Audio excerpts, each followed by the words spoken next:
Selamat pagi, selamat pagi Bapak dan Ibu, selamat pagi anak-anakku sekalian di seluruh Indonesia, dimanapun kalian berada. Apa kabar pada pagi ini?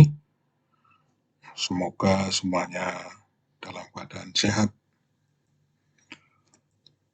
Semangat pagi semuanya.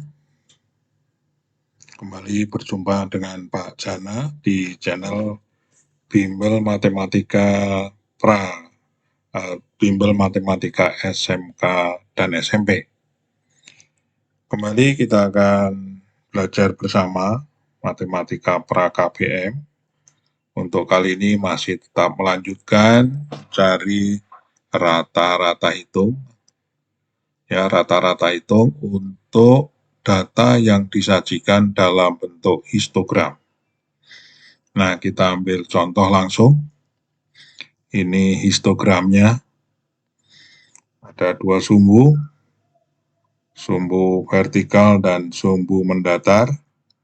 Ini interval kelasnya diwakili dengan bias-bias persegi panjang. Kemudian ini adalah batas nyata kelas. Ya, ini batas nyata kelasnya.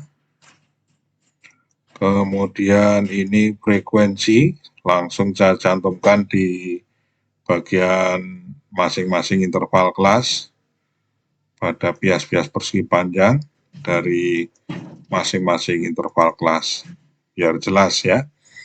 Kemudian ini adalah titik tengah kelasnya. Ini kepanjangan buatnya nggak apa-apa, biasanya di sumbu saja sesungguhnya. Untuk titik tengah kelas kita mulai dari mana? Batas nyata kelas, batas bawah ditambah batas atas dibagi 2. Contohnya untuk yang kelas pertama ya. Contoh untuk kelas pertama ini 43,5 ditambah 48,5 dijumlahkan bagi 2. Ya, ketemunya berapa ini kalau dijumlahkan? Ada yang tahu? Itu adalah 92 dibagi 2 ketemu 46.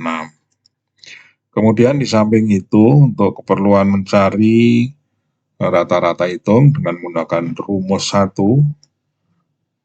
Yang pertama titik tengah kelas dari masing-masing interval kelas ya. Caranya tahu kan? Yang pertama sudah. Panjang kelasnya berapa? Ya, panjang kelasnya kita harus tahu supaya nanti kita tinggal nambah panjang kelas. Nah, ini panjang kelasnya adalah berapa? 5. Jadi nanti kelas pertama kita tahu 46, berikutnya tinggal tambah 5 ya, begitu. Kemudian apalagi yang harus kita ingat-ingat nih? Frekuensi kelas ya. Karena ini nanti akan kita pakai untuk mengalihkan titik tengah kelasnya. Ya. Jadi ini yang diingat-ingat, titik tengah kelas pertama, kemudian panjang kelas dan frekuensi masing-masing interval kelas ya. 5, 9, 12, 10, 8, 6. Ya, kita buat tabelnya terlebih dahulu.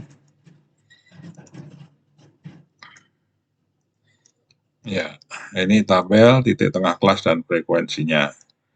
Ya. Ya, ketahuan kan? Ini panjang kelasnya 5 ya. Ini 46 tambah 5, berikutnya titik tengah kelasnya 51. Frekuensinya ya, ini kita pindahkan kemari semua. Oke. Ya, jumlah berapa? 50. Kalau kita menggunakan rumus 1, masih ingat ya rumus 1 baru saja ya di video sebelumnya. Kita perlu kalikan titik tengah kelas ini dengan frekuensi, nanti dijumlah, kemudian dibagi jumlah frekuensi ya. Oke, ini rumusnya. Jadi apa ini? XI kali FI ya. XI kali FI dikalikan nanti. 51 kali 9, 56 kali 12, 61 kali 10, 66 kali 8, 71 kali 6 ya. Nanti kemudian dijumlah, masuk di sini, kemudian dibagi ini berapa, ini adalah 50 ya. Oke, kita coba langsung kalikan. Yang pertama isinya berapa? 230.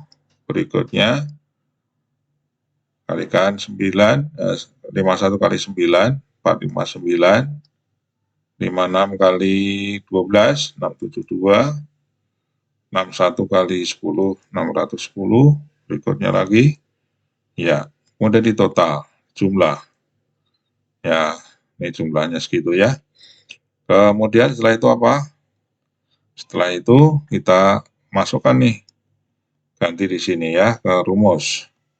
Oke, rata-rata hitung sama dengan 2925 dibagi berapa? Jumlah frekuensinya 50. Ketemunya berapa? 58,5. Nah, itu adalah hasilnya. Ya, oke. Saya mudah ya. Yang lain tahu caranya. Dari mana tadi?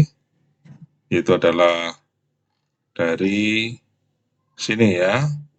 Dari histogram ini apa yang perlu kita tahu? Titik tengah kelas pertama, panjang kelas, dan apa? Frekuensi. Ini data yang diketahui ya. Dipindahkan dalam bentuk tabel. Oke, itu ya. Kemudian kita kalikan itu titik tengah kelas dan frekuensinya, kemudian masukkan ke dalam rumus. Baik, sekarang kita akan gunakan rumus yang kedua. Tabel tentu masih kita gunakan ya tabelnya. Ini tadi tabel yang ditunjuk, yang sudah kita buat tadi. Kemudian rumusnya seperti apa? Nah, ini rumusnya.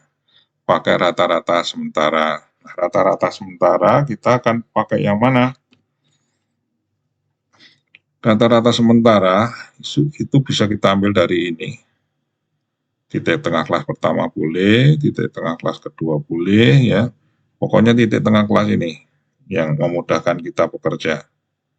Karena menggunakan rata-rata sementara maksudnya supaya kita mudah bekerja. Tapi bisa juga digunakan yang ada di tengah-tengah. Apakah 56, apakah 61. Tengah-tengah persis nggak ada ya. Baik. Kita coba ambil berapa titik tengah kelasnya. Nah, coba. Nah, kita buat titik tengah kelasnya.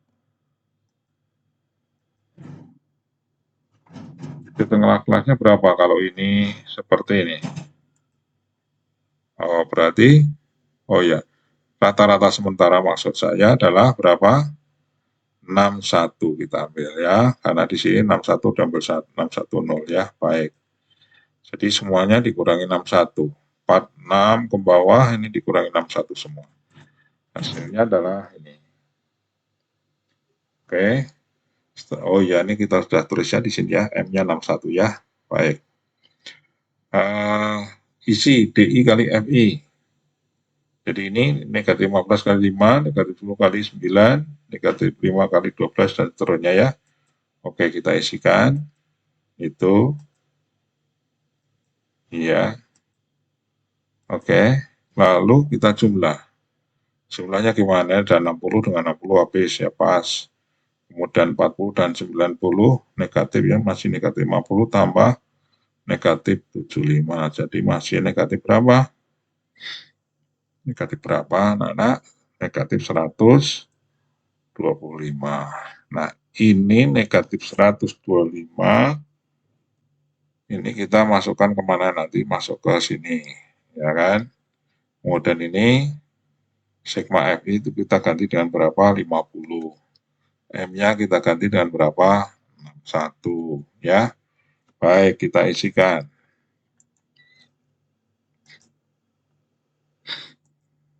Ya, 61 ditambah berapa? Negatif 125 dibagi 50. Ya, hasilnya adalah 61 ditambah berapa? Negatif 2,5. Hasilnya 58,5. Sama dengan yang tadi ya. Itu. Baik, sekarang udah tahu ya caranya ya. Baik. Nah, lanjut. Ini ada latihan soal. Caranya seperti tadi. Ini titik tengah kelas pertama. Hitung 24,5 tambah 27,5 bagi 2 ya. Kemudian panjang kelasnya berapa? Panjang kelasnya berapa ini? 3 ya. 3. Panjang kelas 3 ketemu titik tengah kelas pertama, maka titik tengah kelas berikutnya tinggal tambah 3, tambah 3, tambah 3, terus ya gitu ya. Kemudian frekuensinya diingat-ingat nanti dipindahkan ke dalam tabel. Oke ya, saya rasa tidak ada kesulitan. Sampai di sini dulu. Ada tambahan materi, yaitu adalah rata-rata gabungan. Ya, rata-rata gabungan. Itu nanti akan kita bicarakan setelah kita bicarakan modus ya. Baik. Jadi setelah ini kita akan bicara modus terlebih dahulu. Ya, baik, terima kasih. Terus berada di channel Bimbel Matematika SMK dan SMP. Ya, kenapa SMK ya? Nah, ini adalah untuk membantu siswa-siswa SMK. Saya tahu bahwa siswa-siswa SMK umumnya adalah takut matematik, ya kan? Nah, biar apa? Biar tidak takut lagi dengan matematik. Ya, oke. Sampai di sini. Oh ya, yang belum subscribe, tolong subscribe, like dan komen ya. Serta bagikan kepada teman-teman kalian yang membutuhkan. Baik, sampai di sini. Terima kasih ya subscribe-nya ya. Nah, sampai di sini, lanjut pada video berikutnya. Oke, sampai jumpa.